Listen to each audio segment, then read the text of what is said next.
Brahmacharyam and celibacy are one and the same or different?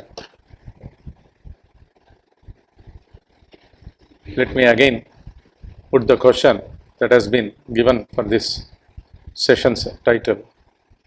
Brahmacharyam and celibacy are one and the same or different?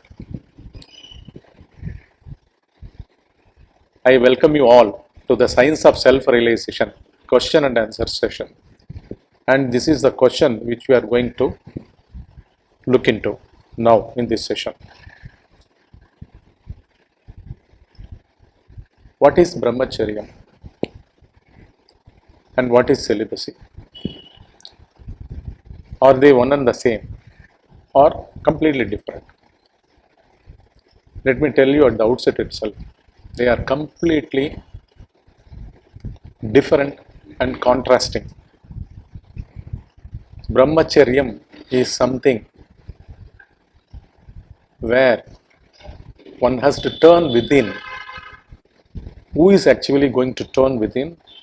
The very intellect, which is the abode of complete past registrations of the ego,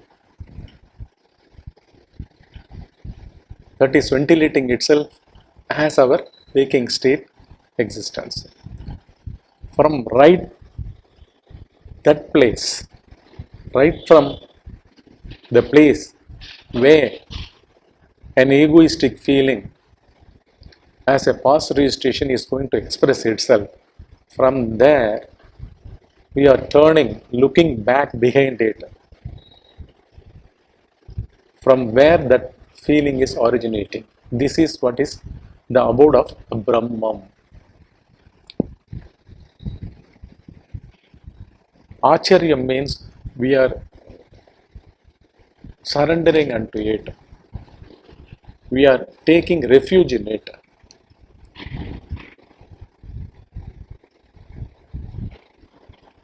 Do we not feel that during our deep sleep state? Does one exist? Does one have the feeling of being born as a human being? Does one feel his heart's throb, the lungs working within him as his body? Anywhere does he realize any of his life that is going on in him during his deep sleep state? Where does he exist in? Where is he?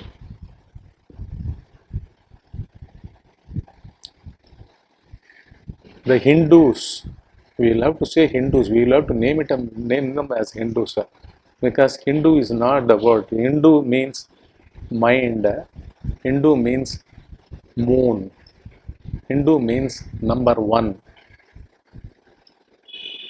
Hindu means camphor. All these symbolically, all these three things, the moon, the number one and the camphor, all represents dimensions which vary often and they disappear completely. Camphor completely, upon lighting it, it disappears without any residue in it. Completely, the camphor is annihilated. It disappears. No residue existing after it is burnt. During our deep sleep state, what is our actual existence? Our existence is like a corpse, no? Our bodies are lying wherever we lie down, and there it exists like a corpse. One doesn't feel one is born, one is alive.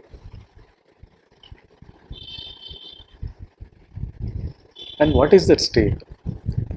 Even our mind and the intellect, they are called the subtle bodies. mental body, subtle mental body, subtle causal body,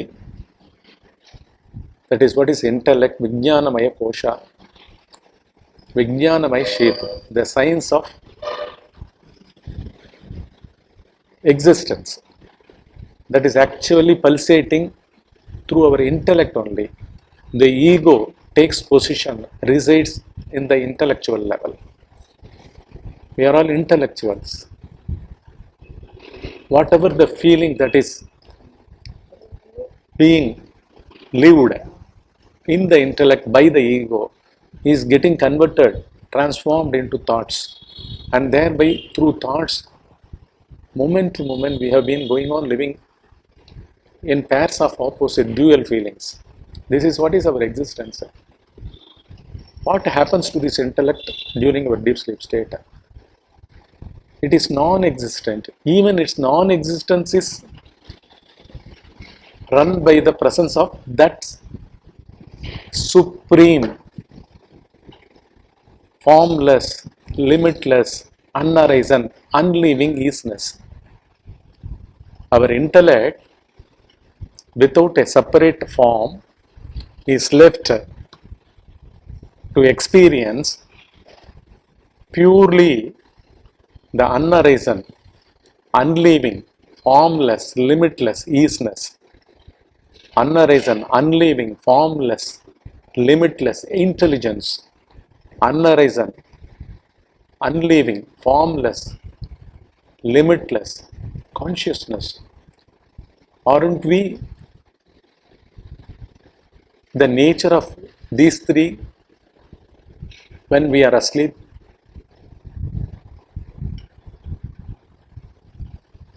Has it been proved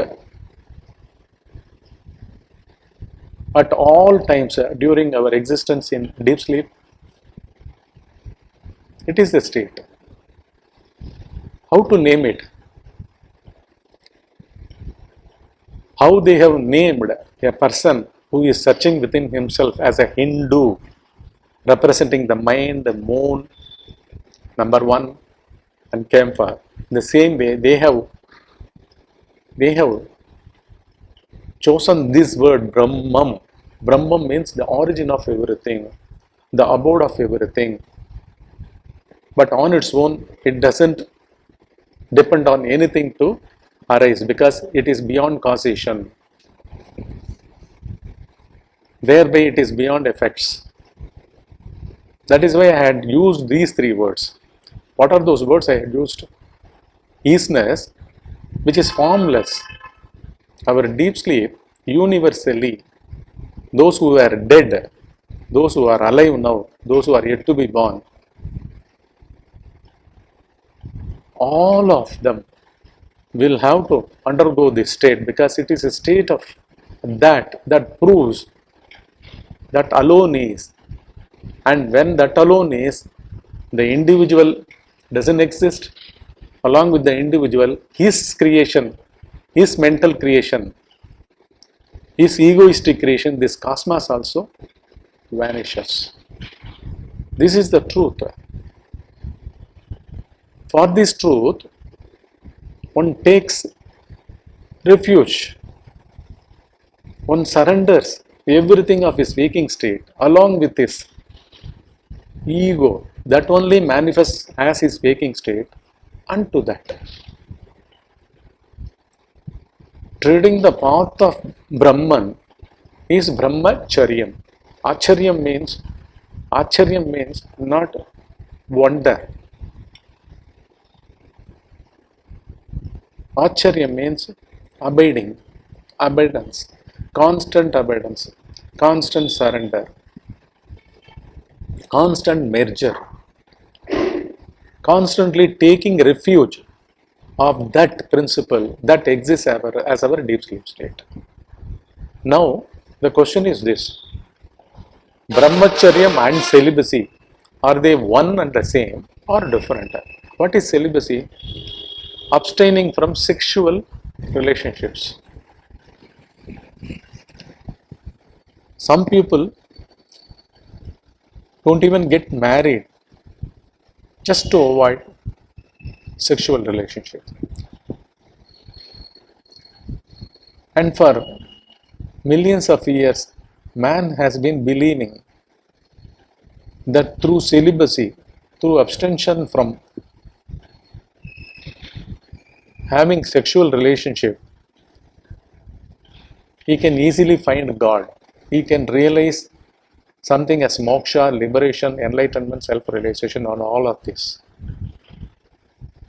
Do all these have any relationship to attaining enlightenment? If one wants to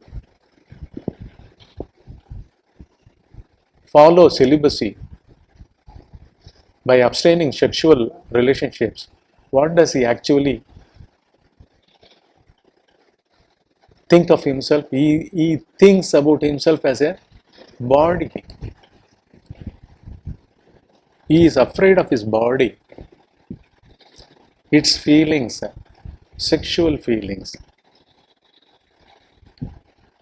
He wants to avoid them. And we saw what is the real state of Brahman in our 24/7 life cycle span. It exists in our deep sleep state. Does it have any cognizance about our mind, intellect, or even physical body of the waking state? Not at all. Not at all connected. They are totally different, contrasting. This is a mass movement of inertia. This, whatever, if one wants to take up his vow, a vow, as to tread the path of celibate, being undergoing, following the path of abstaining from sexual relationships, these are all nothing but deha, loha, vasanas, which have been flowing like wild stream, beginningless, middleless, and endless. And in this, one is undergoing this karma of abstention or indulgence.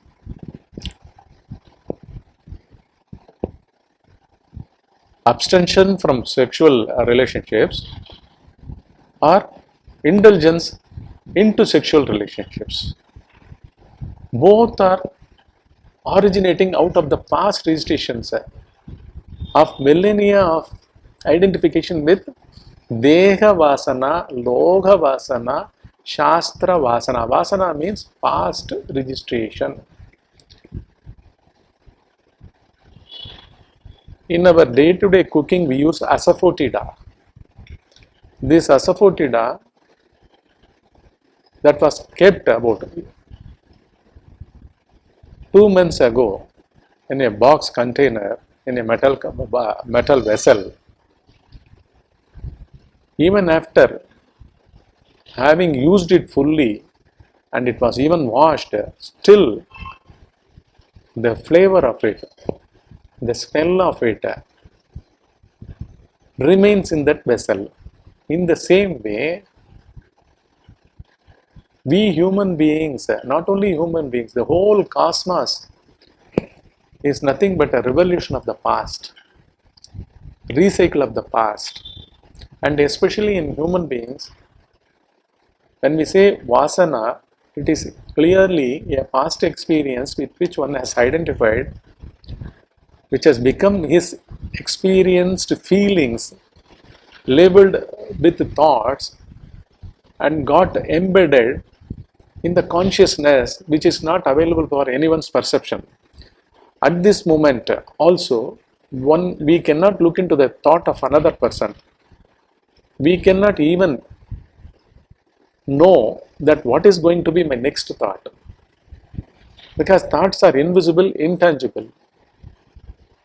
This movement of a man's waking state life is originating, existing, disappearing and reappearing. This has been going on infinitely without any break.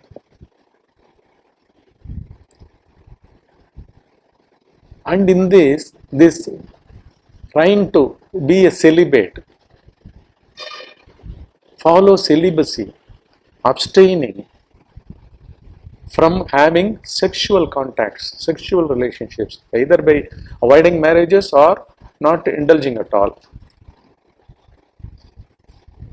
This has no reference, no context with that of our deep sleep existence, which is unarisen, unleaving, formless, limitless, easiness, intelligence, and consciousness.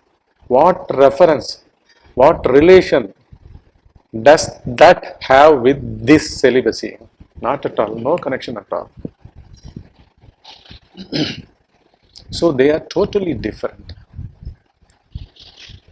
That starts, Brahmacharyam starts, it is not celibacy, it is about who is born as this being.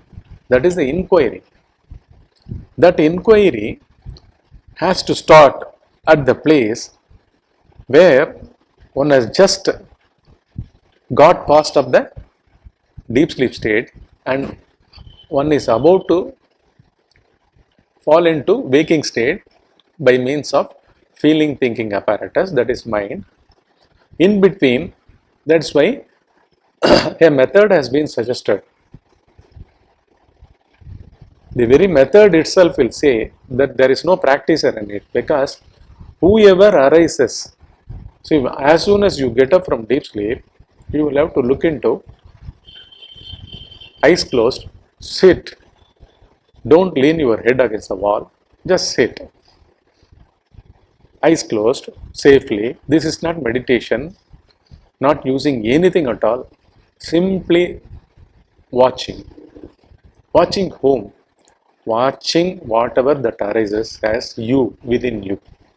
It may be a feeling, it may be a thought pattern, it may be a memory, it may be about something of the objective world, be it anything, something goes on arising. The first origin takes place as a feeling, and the feeling is immediately surrounded with the thoughts. Look into it. Who is the thinker or who is the feeler? So this brahmacharyam is really this process of being, just be with whatever that arises as soon as one wakes up. This has been detailed, in a detailed way this is given in the first video. Watch the complete secret about spirituality, video. You please refer that. This has been advised to children too, right from the age of 10 to 14 and above 14. For those children between 10 to 14, morning half an hour, as soon as they get up, simply sit. Let them also sit with your guidance. Let them watch within. Simply. It's not meditation. Alertfully, one should watch. And the same thing before retiring to bed for half an hour for children between the age of 10 and 14. For elders beyond 14, above 14, this can be done for 1 hour in the morning as soon as they get up, and before retiring to bed 1 hour. And throughout waking state, one can simply be within and practice this, looking at the place where the feeler thinker arises in one, and look at him without any purpose, without any motive. That's all. This is what is actually brahmacharya, because our deep sleep state is, as I said, it is the real self, and this is in no way related to this celibacy, abstaining from sexual relationships. This has no reference at all, because the person who has awoken as a waking state entity, one who has awoken from deep sleep, there is no such entity at all during deep sleep. So, whatever he practices is nothing out of the past that is running into him as his present karma or the actions of his waking state existence. So, this has no relationship at all. Be confident, do it, Spirituality is not a shallow talk. It is to realize the self that exists as our deep sleep state. That's all. With this, I will end this.